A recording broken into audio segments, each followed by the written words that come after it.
Hey everybody, welcome back to my channel and to another video. I hope you are all well. In this video today, I'm going to be sharing with you my top tips for weeding vinyl, both self-adhesive and HTV iron-on. So without any further ado, let's jump straight on in.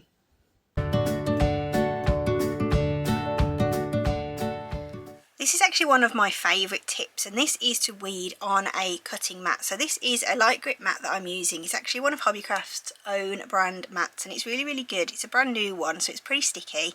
I've just popped this vinyl down onto here because I had taken it away in order to cut another design. I'm just going to pull up from the corner, and as you can see, by having this vinyl stuck down onto this mat, I'm actually able to have full control over how I'm weeding. So I've got this hand free to hold the vinyl with, I've got this hand free to pull up and use my tool with, and it just makes it so much easier to weed this piece of vinyl.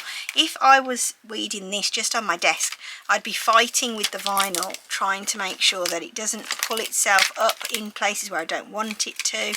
And holding on to it and that sort of thing. So this just makes life a million times easier. For this next one then, I'm going to just grab an old mat. This one's relatively sticky still, but not overly.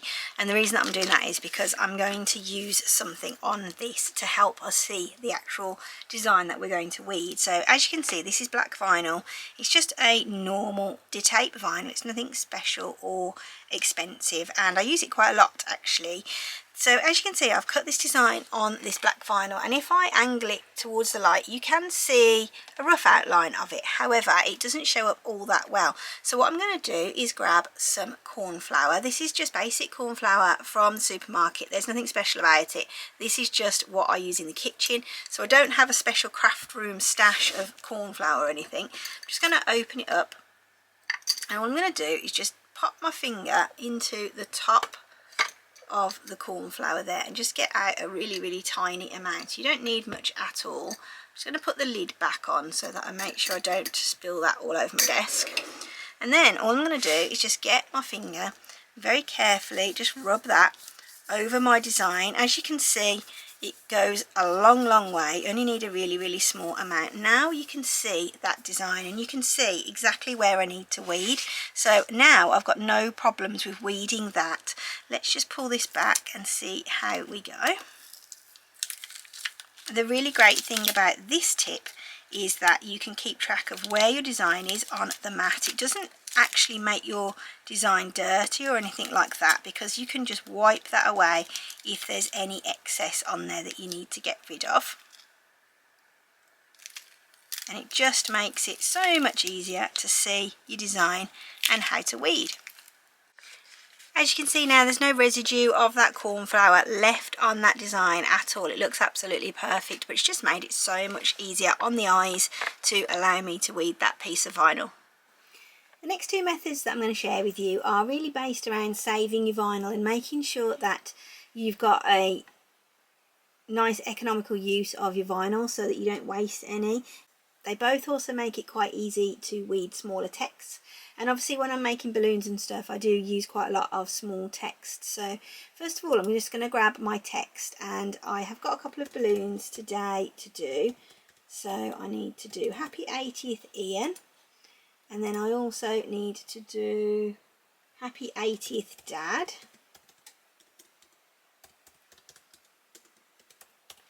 And then I also need to do Happy 80th Granddad.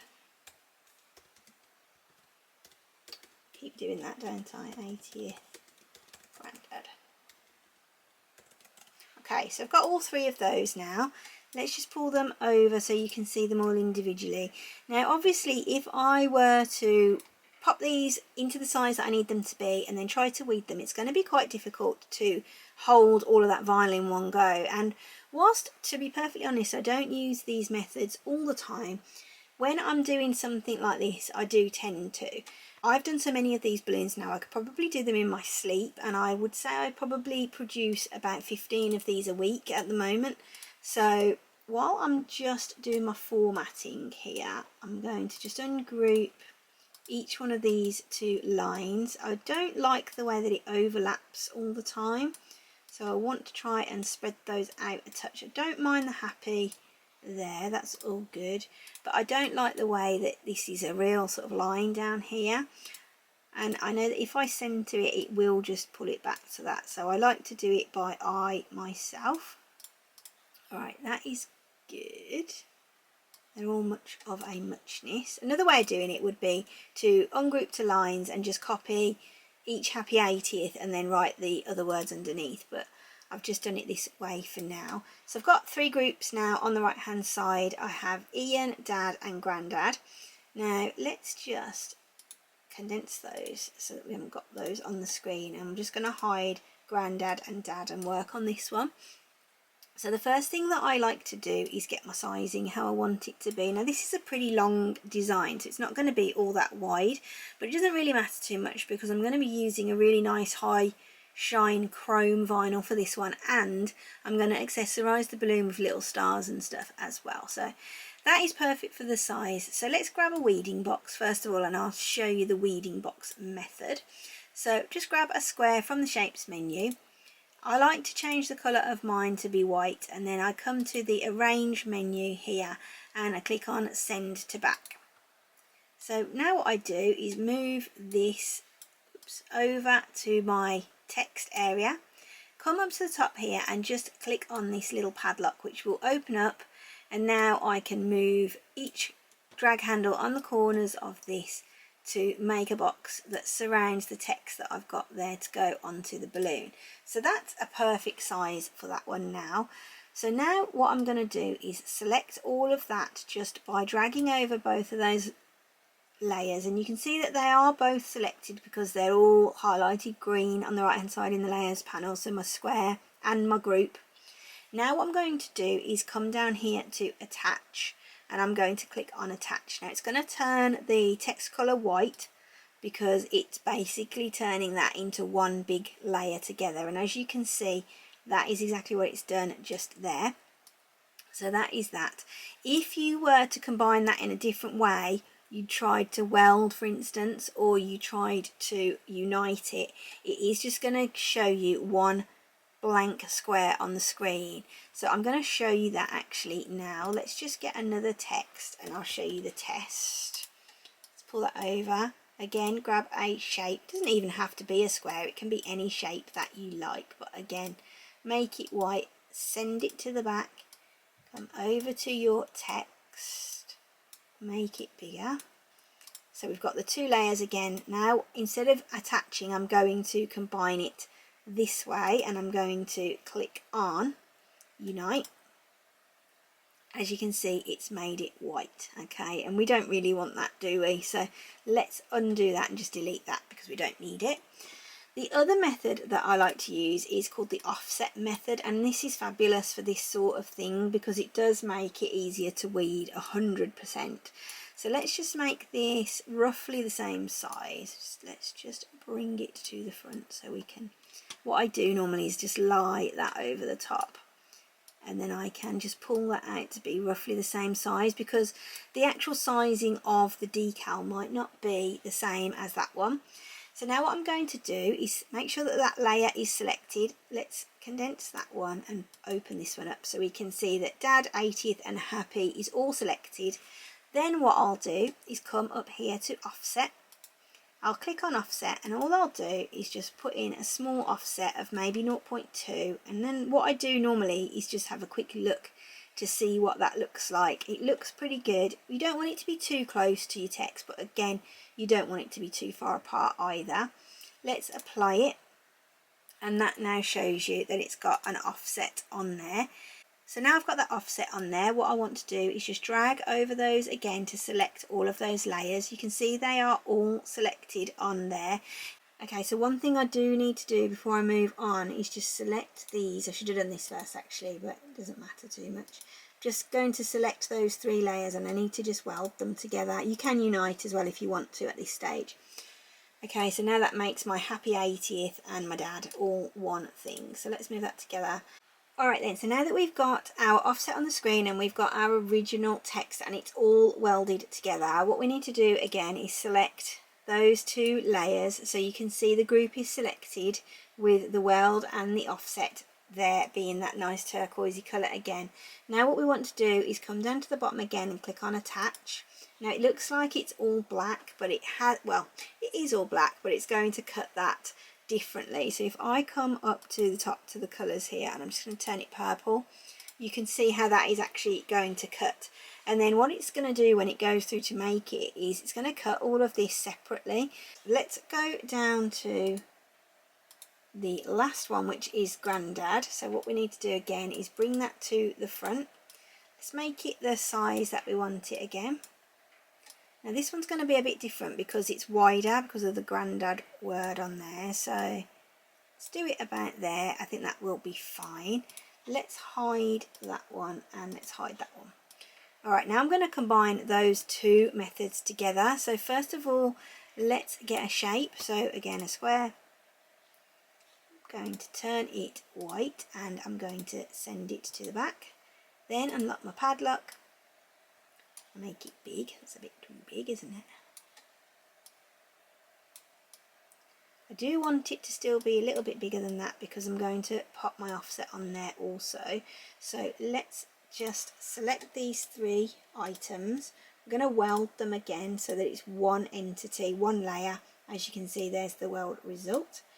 Oops, pulled that down into the wrong bit. Let's just click on that. So that's there. Now what we want to do is pop the offset on. Again, I'm going to use 0.2 centimeters and apply it. There we go. Now let's just select everything again. We are going to attach.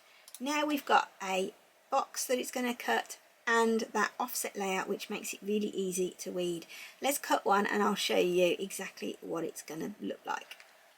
Here's my first one then, and it's all cut now. So this is the one that's combining the two different methods. So this one has a weeding box around the outside. You can see that it's cut that all the way around there. And then it's also got the offset method on there as well. So first of all, I'm going to grab the weeding box and get that off there. So I'm just going to pull it up from the corner here using my tool.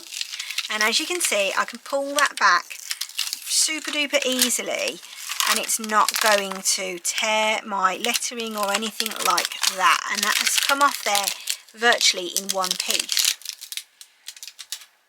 So the next thing that I've got on here that I can do is pull away the outer offset layer that I have put around each bit of my lettering. So let's just lift that up in one section. And now I can either do just using my tool, or I can take my other hand and just lift that up. And you can see how that is pulling up all of that spare negative vinyl that we don't need, and it's leaving the writing that we've put underneath absolutely perfectly on that piece of carrier sheet there. So that is ready to go onto that balloon now, and it looks perfect. I'm going to do it again and show you with this one here, just so that you can see it wasn't a fluke. Going to lift that up, it's going to pull up perfectly like that. I have torn it a little bit there, but that's fine because I've not affected my design in the slightest. Let's do this H. It's so satisfying the way it pulls off there. Let's get into there, pull that off. That is perfect. Now all that's left to do with this particular design is just weed out all of the bits that we don't need from the letters. Now this leads me on to my next tip, because I am going to be weeding some pretty small items on here. As you can see, if I lift this up to show you, there are some really thin pieces of vinyl here that need to be removed, and I'm going to use a couple of different pieces of equipment for that to make sure that I do the weeding really accurately and I don't make any damages to my design. So this is a pin pen. If you've not seen one of these before, you can pick these up on Amazon. A lot of the big vinyl companies sell them as well, like Tech Wrap and stuff. So this is basically like a pen until you press this in on the end, and then you'll see it has this very, very sharp pointed end to allow you to do your weeding. Now I use the pin pen mostly for when I'm doing small items such as this, because it is very, very sharp indeed, and it does help to get into those smaller items. So if I was doing something, a bigger piece like that, I could also use it for that as well. But my go-to piece of kit for the bigger pieces is this. This is a True Control set, and it has interchangeable ends on it. So when you buy a True Control set, it comes with 4 different attachments. So if I just put that into there, you hear it click, and then you just push the end in and it will release that off the end of the pen, and you can swap over to the knife. You've probably seen me use this in lots of different videos, but I really like this piece of kit. This is a very, very sharp, again, weeding tool, and it works perfectly for your vinyl. So let's just pull out all these pieces that we don't need here. And this piece of kit is fabulous. I will link everything that I've used in this video down below for you, so you can have a look at them if you want to purchase your own sets. But look how easily that pulls up the vinyl. Because this is a very small piece, again, I'm going to use the pin pen just to get into there, just to pull that out, and then I have one other tiny bit there that I'm just going to get rid of that with that one. And then I have this bit here that's ready to do. So now my design's completely weeded, and I can just use my scissors to cut that out and get that ready to go onto my transfer tape and get it onto the balloon. The next thing that I do then to make sure that I get all of my projects weeded really well the first time is to make sure that I always use a test cut. And I do this usually after there's been an update to Cricut Design Space, because I don't know whether you have noticed, but a lot of times after Cricut Design Space has updated, the pressures and things do change on your cutting. And I've noticed this previously when I've been making cake toppers using poster board, because I'm using quite a thick one. And what happened was, before the update, I think it was 27, everything was cutting absolutely perfectly just on normal pressure and the poster board setting. Then once that update came, I ended up having to start using more pressure for some reason, and obviously the first couple of times that I cut, I didn't actually find out until afterwards, and then the second time I forgot. So it's a really good idea if you're using a new material and after an update to do a test cut with the material that you're using. So this is an image on the screen here that I would probably cut out of some glitter HTV, and I like to put it on a bag or on a t-shirt or something like that. But of course, if I were to put this piece of HTV down on my mat, cut it just ad hoc and not worry too much about whether I've checked how it's going to cut, I could end up wasting a really big sheet of really expensive vinyl. So all I do, let's hide this image, is come over to the shapes over here, and I'll grab a couple of different shapes. Now, a lot of people will say to just do a square or a star or a circle or something, but what I like to do is do a couple of different shapes. So I'll pick something that's a little bit more complicated to give my machine a workout. So I will put down something like this, for instance, and then I might also go for something that's a little bit more scalloped to make it a little bit more difficult for the machine, and then I will just go for a plain old square. So I've got a piece of HTV that I'm going to cut this out from, and it's 7 centimeters by about 3. So I just want to make all of this to be that size. So let's do that right now. And I've just selected everything, and I'm just dragging it down to be what I want it to be. Let's make it a little bit smaller so that we can make sure it's going to fit on there. So what I would do now is just group those together and go through to make it. And then what I'm going to do is cut this out on some glitter HTV. So what I want to do is click on continue. It's finding my machine at the moment, which is plugged in with a USB. Now I don't actually have glitter HTV as a setting, so I'm going to click on browse all materials. Then I'm going to search for iron on, and when you type in iron on, it needs to be iron-on, and then just hit enter. And then you get all of these different settings here. So I've got glitter iron on, which is perfect. That will work for me, I think, or I hope, and that's what we're going to find out. Click on done, and then you get the message, make sure mirror is turned on and iron on material is face shiny side down. So that basically means that your carrier sheet is face down on the mat, and then you have the exposed adhesive side of your vinyl facing you upwards. So I'm going to pop this into the machine on this setting with no different change to the pressure and see how we go.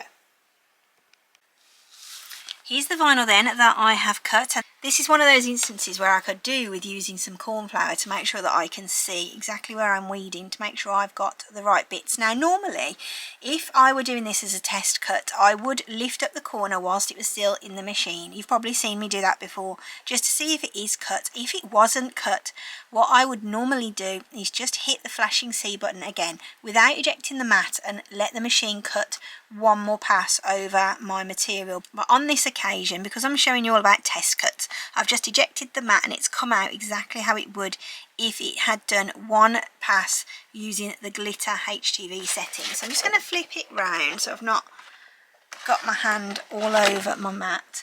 Let's grab my weeding tool and I'm going to lift it up from the corner.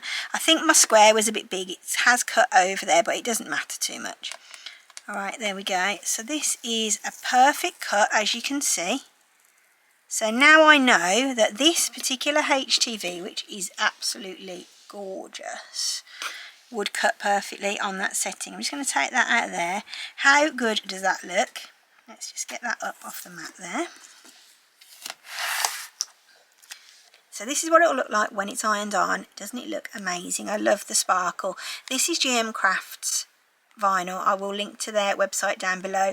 They are really great company and so helpful. We actually met with them at a show at the NEC a couple of weeks ago, and the chap that we were speaking to was so lovely. So if you want some really good quality HTV, I would 100% recommend GM Crafts to you, and I'll put a link to their website down below. This is not affiliated or anything like that, but I just really like their products. Now that's finished then, I'm quite happy to go back to my screen, bring back my Gone to the Beach, get rid of my test cut and get this cut using some nice glitter HTV for a new beach bag for the summer. My final tip for today then is to get to know your machine yourself, and this is something that you're going to find you have to learn as you go along when you're using a Cricut. I have two machines and they both work so differently to one another. My original one, which is the one you see me use most of the time, that's got the Disney Castle and the fireworks on it, is the one that is so reliable for me. I cut so many materials on it, I use all of my blades on it, and I'm really happy with how it cuts for the most part. The second machine that I purchased last summer has been nowhere near as reliable. In fact, I ended up getting the first one replaced because it didn't work properly with print then cut. I would get the red flashing light of death quite regularly on it, and I ended up sending it back to Cricut and they sent me a new machine. I've never ever had a problem with the first one to that degree as much as I have with the second one. So I would always say to you to get to know your machine and get to know how it works, which settings work for which materials on which machine, and also just remember that when somebody like myself is doing a tutorial or showing you how to do something on your machine or showing you a hack or whatever, that the material settings that I use might not work for your machine. I've got another follower and she has commented quite a few times on my videos to say to me that my cuts are totally different to her cuts. When I use a setting for cutting stickers, she has to use washi setting and I use vinyl setting. So you know, you have got to sort of get to know your machine yourself and see what works best for you. And on that note, it's time to sign off. So I hope you found this video to be useful. If you have, don't forget to subscribe, drop me any questions or comments that you might have down below, and I will always try to respond to you as quickly as I can. I hope you all have a brilliant week and take care of yourselves, and I'll see you soon for another video. Bye!